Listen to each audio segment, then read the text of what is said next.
कल हमने आपको भारत का भौतिक स्वरूप में हिमालय का बताया था। एक बार मैं दोबारा से रिवाइज कर देती हूँ कि हिमालय के 3 भाग होते हैं, जैसे मैंने बताया था।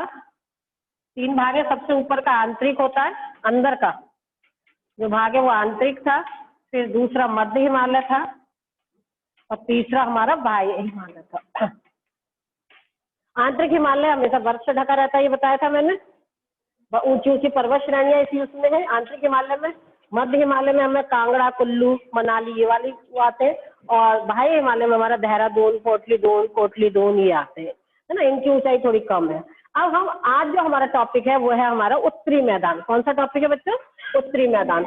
आज हम इसके बारे में बताएंगे कि उत्तरी मैदान किन नदियों के मेल से बनता है, कैसा है, रहने लायक है कि नहीं है, ये सारी चीजें हम इसमें बताएंगे। तो उत्तरी मैदान 3 नदियों के मेल से बनता है। कौन कौन सी नदियों से? गंगा, ब्रह्मपुत्र, सिंधु नदियों के जो पानी, जो बाढ़ आती है इन नदियों से, और उसका जो पानी तो आगे निकल जाता है और जो उसका बाढ़ मिट्टी बच जाती है, उससे ये क्या बना? उत्तरी मैदान। तो सिंधु, गंगा, ब्रह्मपुत्र तथा इसकी सहायक नदियों से बना है।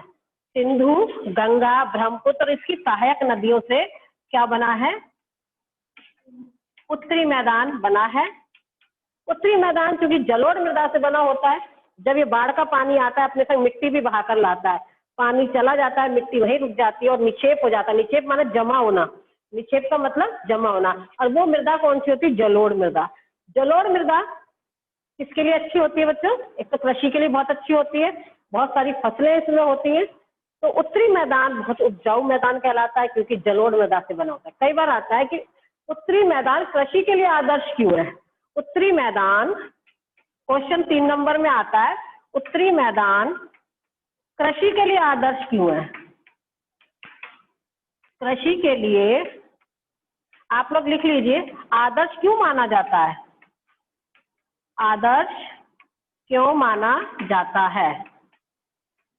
तो क्यों माना जाता है? क्योंकि ये उत्तरी मैदान जो है तीनों नदियों की मिट्टी के द्वारा, जो बाढ़ के द्वारा जो मिट्टी लाई जाती है उससे बना, और ये जलोढ़ मृदा होती है। कौन सी मृदा होती है? जलोढ़ मृदा। जलोढ़ मृदा के निक्षेपों से ये बना है, और जलोढ़ मृदा कृषि के लिए बहुत अच्छी होती है। इसमें कई सारी फसलें होती है, गेहूं, गन्ना, चावल, ये सारी फसलें भी इसी में होती है। तो उत्तरी मैदान कृषि के लिए आदर्श तो है ही। सघन जनसंख्या वाला प्रदेश है। कौन सा? सघन जनसंख्या। जनसंख्या बहुत अधिक पाई जाती है। सघन माने अधिक। क्यों पाई जाती है? क्योंकि कृषि होती है, कृषि करने के लिए लोगों की जरूरत होती है। जलवायु उत्तरी मैदान की बहुत अच्छी है, अनुकूल जलवायु है। रिसोर्सेज बहुत है, रहने के लिए संसाधन अच्छे हैं, रेल मार्ग अच्छा है, सड़क मार्ग अच्छा है। जबकि हिमालय जो है वहाँ पहाड़ी इलाका है, रेल मार्ग वहाँ नहीं बन पाता है, सड़कें भी बहुत आसानी से नहीं बन पाती हैं, इसलिए वहाँ रहने की जो कंडीशन है बड़ी प्रतिकूल है, बहुत हार्ड कंडीशन है हिमालय में। बट उसके उल्टा बिल्कुल उत्तरी मैदान में कंडीशन बड़ी आसानी से लोग वहाँ रह पाते हैं, और वहाँ इतनी हार्श कंडीशन नहीं है पहाड़ी इलाकों, ये उत्तरी मैदानों में। तो उत्तरी मैदान 7 लाख वर्ग किलोमीटर के क्षेत्र पर फैला है। यह मैदान लगभग 2400 किलोमीटर लंबा और 240 से 320 किलोमीटर चौड़ा है। सघन जनसंख्या, जैसे मैंने बताया, सघन जनसंख्या मतलब बहुत अधिक जनसंख्या वाला क्षेत्र है। जैसे उत्तरी मैदान में उत्तर प्रदेश, पंजाब, हमारा दिल्ली, बिहार, बहुत ये झारखंड, ये सारे उत्तरी मैदान के अंतर्गत आते हैं। जैसे मैं आपको मैप में बताती हूँ, उत्तरी मैदान हमारा ये वाला हिस्सा जो है हमारा उत्तरी मैदान वाला है। ये हिस्सा पूरा उत्तरी मैदान का है। यहाँ पे ये सब चीजें सारा आता है, और सारे सबसे ज्यादा खेती भी उत्तरी मैदान पे ही होती है। इसीलिए होती है क्योंकि ये जलोढ़ मृदा से बना है। 1 नंबर में क्वेश्चन आता है कि उत्तरी मैदान किस प्रकार की मृदा से बना है? तो कौन सी मृदा? जलोढ़। इसे एल्यूवियल सॉइल भी कहते हैं। तो जलोढ़ मृदा से बना है, और अनुकूल जलवायु के कारण कृषि की दृष्टि से ये भारत का सबसे अधिक उत्पादक क्षेत्र है। उत्पादक, प्रोडक्शन सबसे ज्यादा यही होता है फसलों का, और फसलों का प्रोडक्शन होता है तो इंडस्ट्री भी रन करती है। कच्चा माल आसानी से हमें यहाँ से उपलब्ध हो जाता है, तो इंडस्ट्री भी यहाँ से रन करती है। सारी इंडस्ट्री को कच्चा माल भी उत्तरी मैदानों से ही प्राप्त होता है। क्योंकि चीनी बन रही है तो गन्ना चाहिए, गन्ना उत्तर प्रदेश में सबसे ज्यादा होता है। तो बहुत सारी चीजें हैं जिससे कि ये इंडस्ट्री चल रही है उत्तरी मैदान के हिसाब से। इसके उत्तरी मैदान को मोटे तौर पर 3 भागों में बांटा गया है। उत्तरी मैदान को 3 भागों में बांटा गया है। उत्तरी मैदान का पश्चिमी भाग, उत्तरी मैदान का पश्चिमी भाग पंजाब का कहलाता है। किसका कहलाता है? पंजाब का।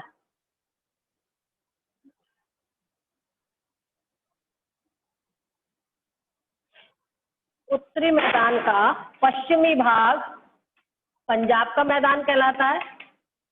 पूछ सकते हैं कि उत्तरी मैदान का पश्चिमी भाग क्या कहलाता है? पंजाब का मैदान कहलाता है। सिंधु तथा इसकी सहायक नदियों के द्वारा बनाए। किसके द्वारा बनाई? सिंधु तथा उसकी सहायक नदियों के द्वारा। और इस मैदान का बहुत सारा भाग पाकिस्तान में भी स्थित है। सिंधु तथा इसकी सहायक नदियां कौन कौन सी है? झेलम, चिनाब, रावी, ब्यास, सतलुज, सब हिमालय से निकलती है। सारी नदियां कहाँ से निकलती हैं? हिमालय से निकलती है। और गंगा के मैदान का विस्तार घग्गर तथा तिस्ता नदियों के बीच में भी है। ये भी सब पंजाब की है।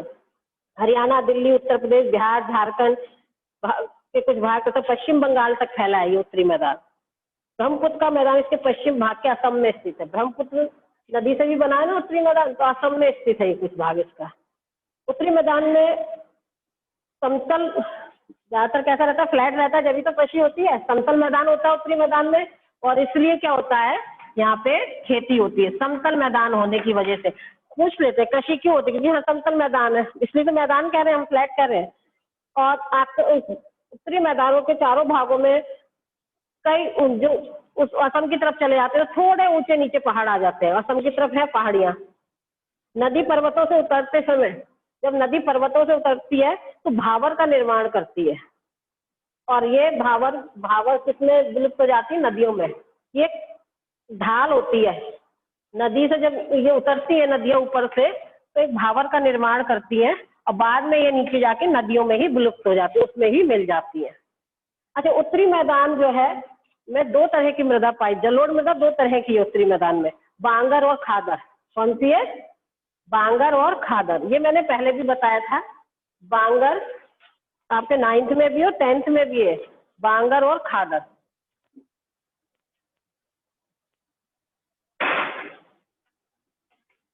जलोढ़ मृदा जिससे उत्तरी मैदान बना है, 2 तरह की मृदा होती है, बांगर और खादर, है ना। तो बांगर जो है हमारा, अब आप देखो कैसी मृदा है बांगर, दोनों मृदा है जलोढ़ मृदा के रूप में, ये दोनों बांगर और खादर। बस इनमें अंतर भी आता है लिखने को, बच्चे अक्सर कंफ्यूज आते हैं। मैं आपको बताऊंगी, आप फिर कंफ्यूज नहीं होंगे। बांगर क्या होती है? बांगर ये मृदा चूनेदार होती है, इसमें कंकड़ पाए जाते हैं। बांगर में क्या पाए जाते हैं? कंकड़। और नया निक्षेप होता है ना। और जबकि बाढ़ वाले स्थानों में युवा निक्षेपों को क्या कहा जाता है? खादर। ये युवा होते हैं। युवा निक्षेप माने जमाव, निक्षेप माने क्या होता है? जमाव होता है। ये बारीक, ये इसके महीन कण होते हैं। इस मिट्टी के कण कैसे होते हैं? महीन। और बांगर जो होती है, कंकड़ होते हैं, इसमें पुराना जमाव होता है। अब आप एक चीज देखिए, मैं आपको अंतर तो बता रही हूँ, आप अपने आप समझ जाएंगे। देखिए ये युवा निक्षेप है, हर साल बाढ़ आती है, मिट्टी छोड़ के जाती है, उससे खादर बनता है। क्या बनता है? खादर। युवा माने नया। और महीन कण होते हैं, इस मिट्टी के कैसे कण होते हैं? महीन, तभी तो इसमें कृषि होती है। खादर, बांगर जो होता है वो पुराना जमाव होता है। जैसे जैसे मिट्टी ऊपर की ओर जाती है, ये पहाड़ी, ये घाटी के निचले तल पर पाए जाते हैं, और ये ऊपरी तल पर। तो नीचे तो बारीक मिट्टी रह जाती है, ऊपर कंकड़ होते हैं। पुराना जमाव होता है, कृषि के लिए उपजाऊ नहीं होता। ये कृषि के लिए कैसा होता है? उपजाऊ होता है। इनमें अंतर आता है, दोनों ही जलोढ़ मृदा के रूप है।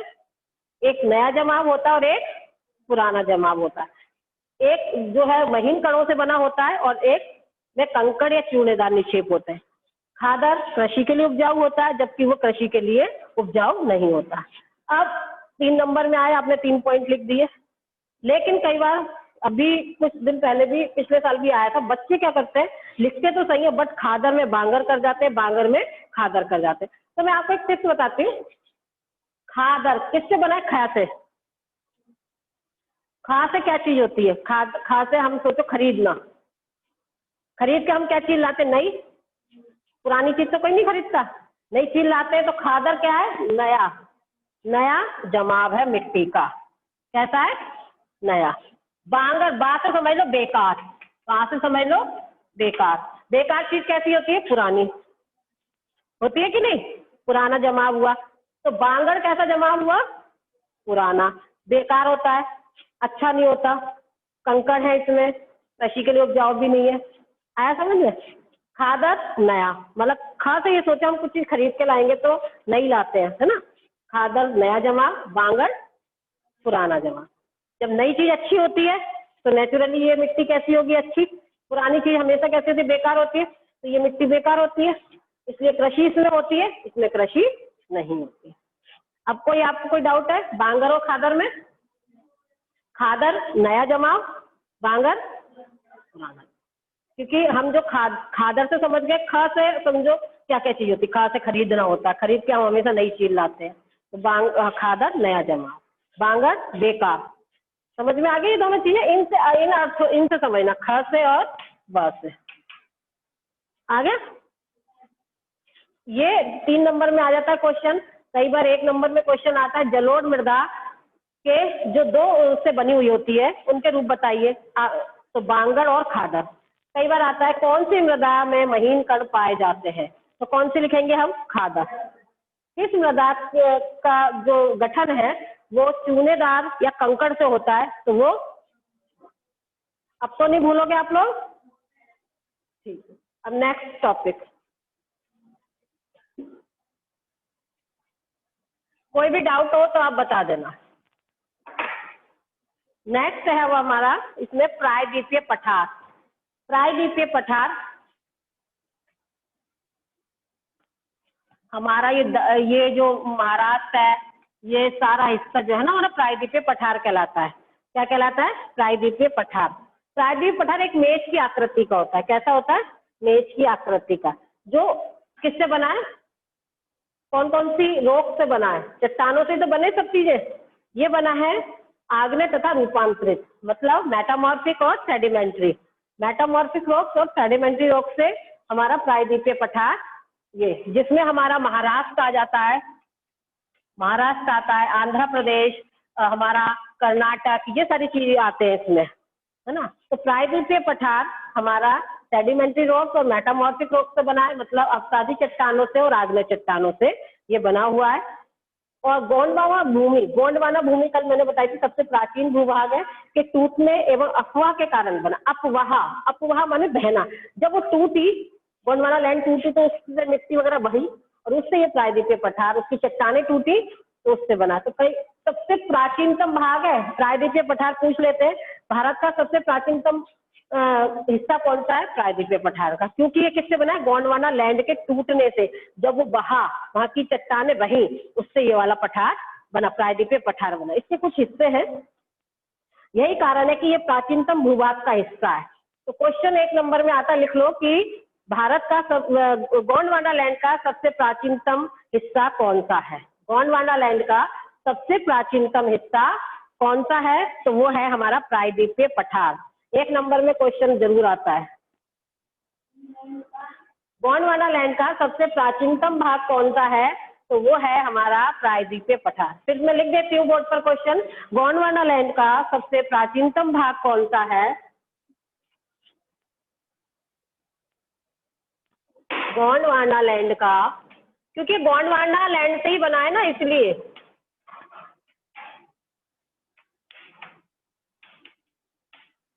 लैंड का प्राचीनतम हिस्सा, प्राचीनतम भाग कौन सा है या क्षेत्र?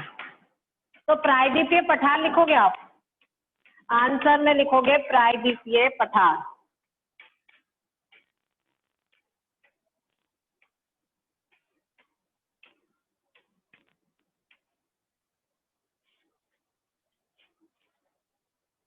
मेज की आकृति का होता है प्रायद्वीपीय पठार, ध्यान रखना। इस भाग में थोड़ी छोटी छिछली पहाड़ियां होती है, गोलकार भी पहाड़ियां होती है, मध्य उच्च भूमि तथा दक्कन का पठार। दक्कन का पठार जानते हो किस हिस्से को कहा जाता है? महाराष्ट्र को। दक्कन का पठार, ये काली मृदा से बना है दक्कन का पठार, ये देखो। मैं यहाँ दिखा रही हूँ, ये लिखा है दक्कन का पठार। ये जो महाराष्ट्र आता है, हमारा कर्नाटक है, ये सब दक्कन के पठार के अंतर्गत आते हैं। और दक्कन का पठार काली मृदा से बना है। किससे बना है? काली मृदा से। महाराष्ट्र जो है पूरा दक्कन का पठार है, हाँ, डेक्कन कहते हैं इसे इंग्लिश में। और ये काली मृदा से बना है। किससे बना है? काली मृदा से। और इसीलिए काली मृदा में कपास होती है। हर क्वेश्चन के अंदर क्वेश्चन है, काली मृदा में कपास की खेती होती है। कपास महाराष्ट्र में इसलिए महाराष्ट्र में सबसे ज्यादा कॉटन की मिल है। क्वेश्चन भी है कि सबसे पहले कॉटन की मिल कहाँ स्थापित हुई थी? तो मुंबई में हुई थी 1854 में, 1854 में हुई थी। क्यों हुई थी? क्योंकि वहाँ कपास की खेती होती है, कच्चा माल आसानी से लोगों को मिल जाता है, इसलिए वहाँ पे क्या है? कपास की खेती होती है। तो दक्कन का पठार है। और दक्कन का पठार, और उसके बाद एक और पठार है मालवा का। एक और पठार है मालवा का, जो मध्य प्रदेश में है। मालवा का पठार, इंदौर वगैरह सब उसी में आते हैं। ये देखिए यहीं पे दिया हुआ है, दक्कन पठार के ऊपर मालवा का पठार, मध्य प्रदेश में। मालवा का पठार कहाँ आएगा? मध्य प्रदेश में आएगा। ये भी सब प्रायद्वीपीय पठार के हिस्से हैं। एक नागपुर का पठार भी है, वो झारखंड में है, वो इससे अलग है थोड़ा सा, है ना। तो कौन कौन सा पठार हो गया? दक्कन का पठार हो गया, मालवा का पठार हो गया, ये सारे प्रायद्वीपीय पठार के हिस्से हैं। और अरावली श्रेणी जो राजस्थान में आती है, राजस्थान यानी अरावली श्रेणियों से तो घिरा हुआ है, वो भी यही पाए जाते। पथरीले मरुस्थल भी यहाँ मिल जाते हैं। और यहाँ पे जो नदियां बहती हैं वो अलग हैं। दक्षिणी पठार एक त्रिभुजाकार आकृति का है। और यहाँ जो नदियां बहती है, नर्मदा नदी बहती है एक, तो यहाँ पे आपने देखा ना मध्य प्रदेश में कौन सी नदी बहती है? नर्मदा और तापी, ये नदियां यहाँ बहती हैं। और जो इनके वो है घाट, इधर का घाट, ये वाला घाट पश्चिमी घाट कहलाता है। और ये घाट क्या कहलाता है? पूर्वी घाट। इनमें अंतर पूछा जाता है, इन दोनों में अंतर भी पूछा जाता है। तो पश्चिमी घाट पूर्वी घाट की अपेक्षा ऊंचे होते हैं, ये ऊंचे होते हैं। पश्चिमी घाट कैसे होते हैं? ऊंचे होते हैं। और ये ऊंचे नहीं होते। पूर्वी घाट की 600 मीटर की औसत ऊंचाई तक होते हैं। पश्चिमी घाट की ऊंचाई 900 से 1000 तक होती है। और महानद ये नीलगिरी की पहाड़ियों तक फैले हुए हैं। पश्चिमी घाट में पर्वतीय वर्षा होती है। पर्वतीय घाट में कैसी वर्षा होती है? पर्वतों से टकराकर वर्षा होती है। और पूर्वी घाट में ऐसा नहीं होता। पूर्वी घाट में तो जो हवाएं चलती है बंगाल की खाड़ी से, उनसे वर्षा होती है। तो इसमें प्रायद्वीपीय पठार की पूर्वी घाट की सबसे ऊंची पर्वत श्रेणी महेंद्रगिरी है, इधर उड़ीसा की तरफ महेंद्रगिरी। पूछते हैं क्वेश्चन, पूर्वी घाट की सबसे ऊंची पर्वत श्रेणी कौन सी है? महेंद्रगिरी। और पश्चिमी घाट की अनामुडई, यहाँ पे अनामुडई, अनाईमुडी, ये आपका केरल में आएगी। नीलगिरी की पहाड़ियां कर्नाटक में आएंगी। बट पूछते पूर्वी घाट की है। किसकी पूछते हैं? पूर्वी घाट की। पूर्वी घाट की सबसे ऊंची पर्वत श्रेणी ये है महेंद्रगिरी, ये दी हुई है। देखो क्वेश्चन यही पूछते हैं, पर्वतीय पूर्वी घाट की सबसे ऊंची पर्वत श्रेणी कौन सी है? महेंद्रगिरी। आप लोग इसको लिख लेना। और ये क्वेश्चन हर साल आता है, हो सकता है इस साल भी आ जाए, कुछ कह नहीं सकते, हर साल ये क्वेश्चन आता है। पूर्वी घाट की सबसे ऊंची पर्वत श्रेणी कौन सी है? जो मेन चीजें जो अक्सर आती है, मैं उनको जरूर बताऊंगी आपको। पढ़ना तो आपको सारा ही है, एक एक लाइन पढ़नी है। पूर्वी घाट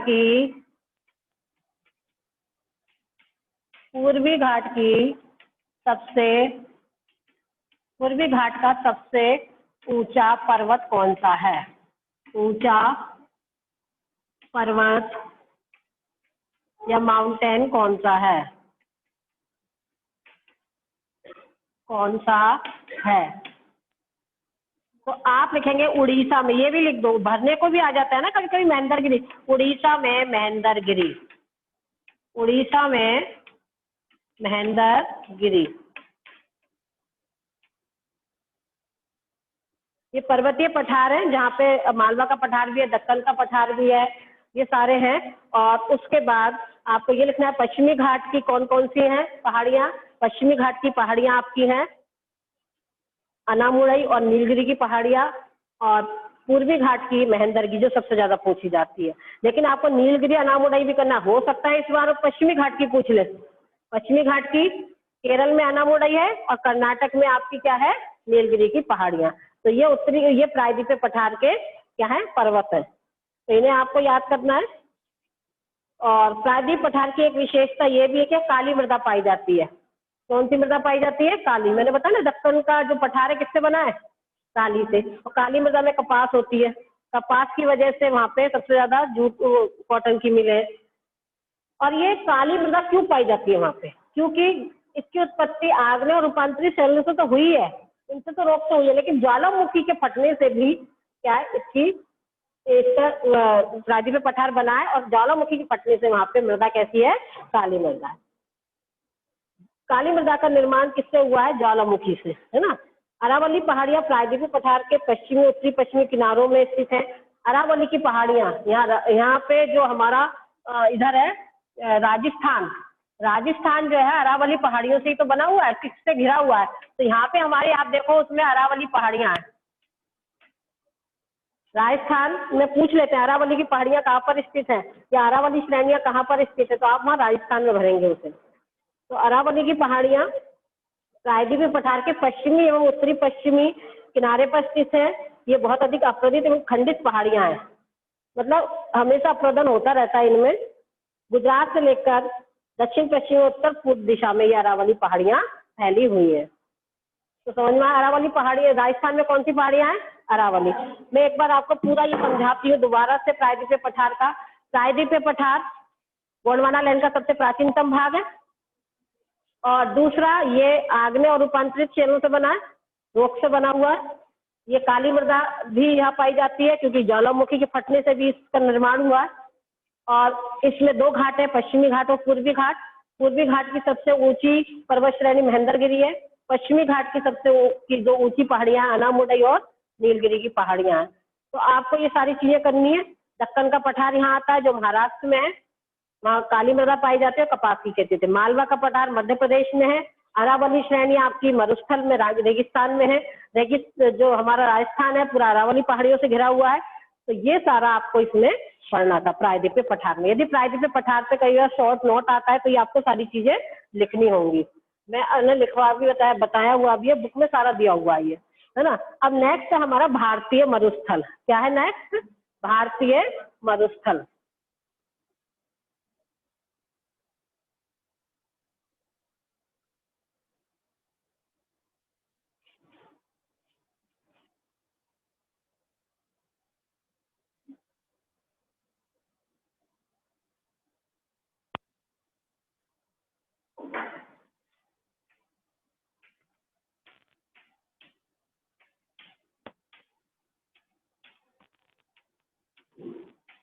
भारतीय मरुस्थल एक बार का, या तो मैं इसे कल समझाऊं, आज इनके छोटे छोटे क्वेश्चन दिखा दूं, है ना। चलो ठीक है।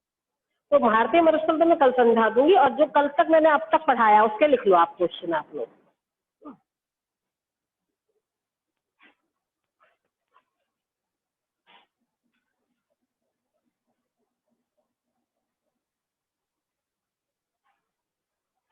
भारत का विशाल भूभाग, भारत का विशाल भूभाग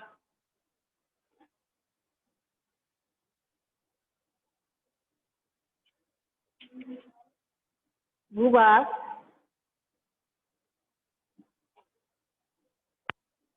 किस प्रकार की क्रियाओं से बना है। भारत का विशाल भूभाग किस प्रकार की क्रियाओं से बना है।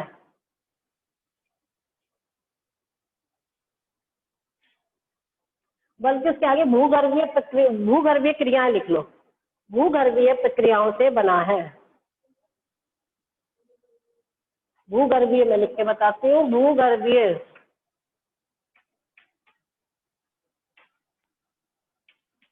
भूगर्भीय क्रियाओं से बना है। आंसर लिखिए,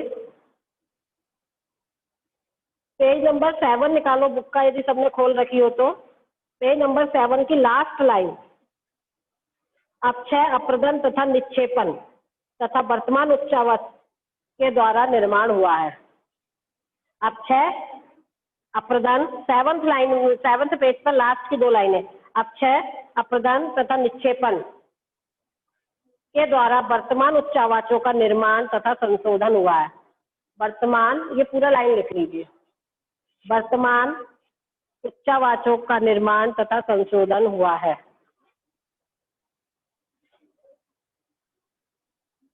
नेक्स्ट लिखिए, पृथ्वी की ऊपरी सतह, पृथ्वी की ऊपरी सतह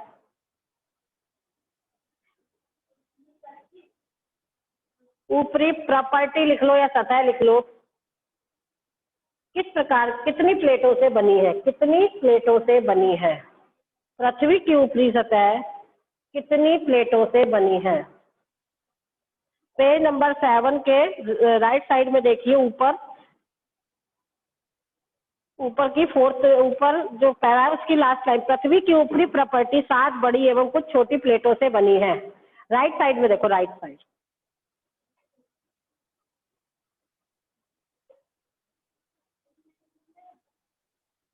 पृथ्वी की प्रॉपर्टी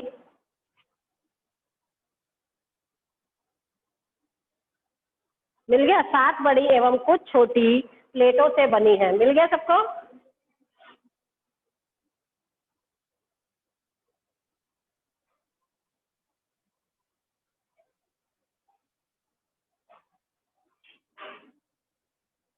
प्लेटों की गति के कारण क्या होता है।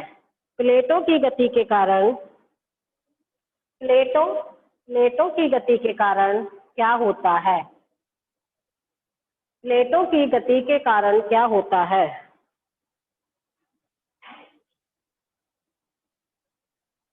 प्लेटों में गतियां होती हैं, एक दूसरे को बस रख के चली जाती है, एक दूसरे टकरा जाती है। तो इसी पे नीचे जहां भी आपने निशान लगाया है, प्लेटों की गति के कारण प्लेटों के अंदर एवं ऊपर की ओर स्थित महाद्वीपीय शैलों में दबाव उत्पन्न होता है। इसके परिणाम स्वरूप बलन, भ्रंशीकरण तथा ज्वालामुखी क्रियाएं होती हैं। मिल गया सबको।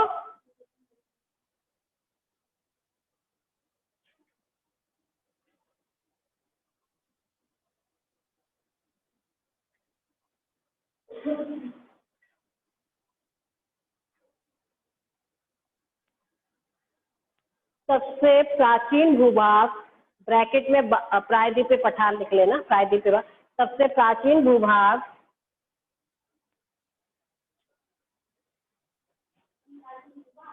सबसे प्राचीन भूभाग, पेज नंबर 8 पर नीचे देखो, लेफ्ट साइड में,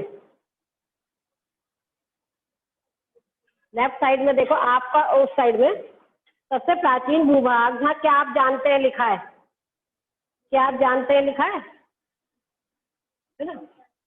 सबसे प्राचीन भूभाग अर्थात प्रायद्वीपीय भाग किस भूमि का हिस्सा है, किस भूमि का हिस्सा था, किस भूमि का हिस्सा था, किस भूमि का हिस्सा था। सबसे प्राचीन भूभाग अर्थात प्रायद्वीपीय भाग किस भूमि का हिस्सा था। तो आप आंसर भी इसी में दिया हुआ है, गोंडवाना भूमि। आंसर भी इसी में दिया हुआ है बच्चों, गोंडवाना भूमि। मिल गया है ना, गोंडवाना भूमि।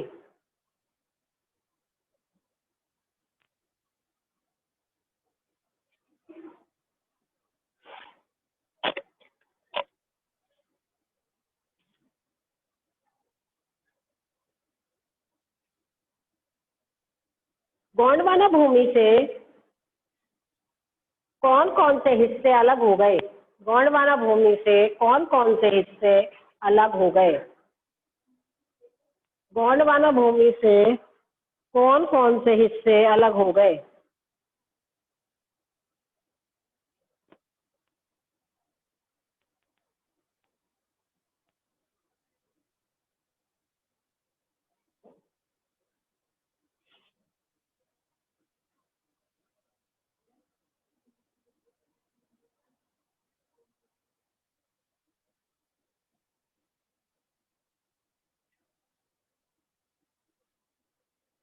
देखो, भारत और ऑस्ट्रेलिया कौन कौन अलग हो गया। भारत और ऑस्ट्रेलिया अब इससे अलग हो गए।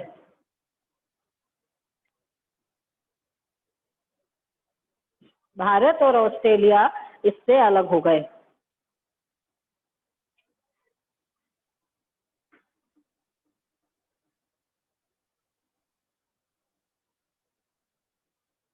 किस सागर के ऊपर उठने से, किस सागर के ऊपर उठने से, किस सागर के ऊपर उठने से हिमालय का निर्माण हुआ? किस सागर के ऊपर उठने से हिमालय का निर्माण हुआ?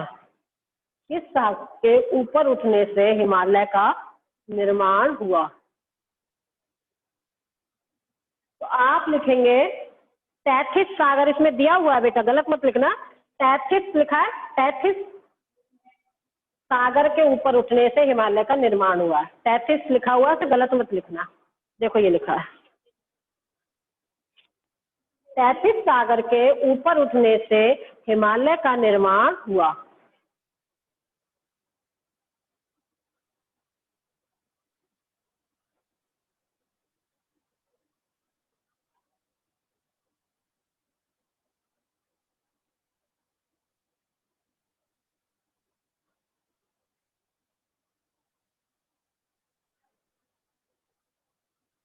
नेक्स्ट, जलोढ़ निक्षेपों, उसी में नीचे दिया हुआ है लास्ट में, जलोढ़ निक्षेपों से किस मैदान का निर्माण हुआ? जलोढ़ निक्षेपों, लास्ट की दूसरी लाइन देखो, लास्ट से दूसरी लाइन, जलोढ़ निक्षेपों से किस मैदान का निर्माण हुआ? कहीं से भी वो पूछ सकते हैं। जलोढ़ निक्षेपों से किस मैदान का निर्माण हुआ? किसका हुआ था? मैंने बताया था जलोढ़ निक्षेपों से उत्तरी मैदान का हुआ था कि नहीं? उत्तरी मैदान का। जलोढ़ निक्षेपों से किस, निक्षेप माने जमाव होता है, पहले सुनो, निक्षेप मीन जमाव।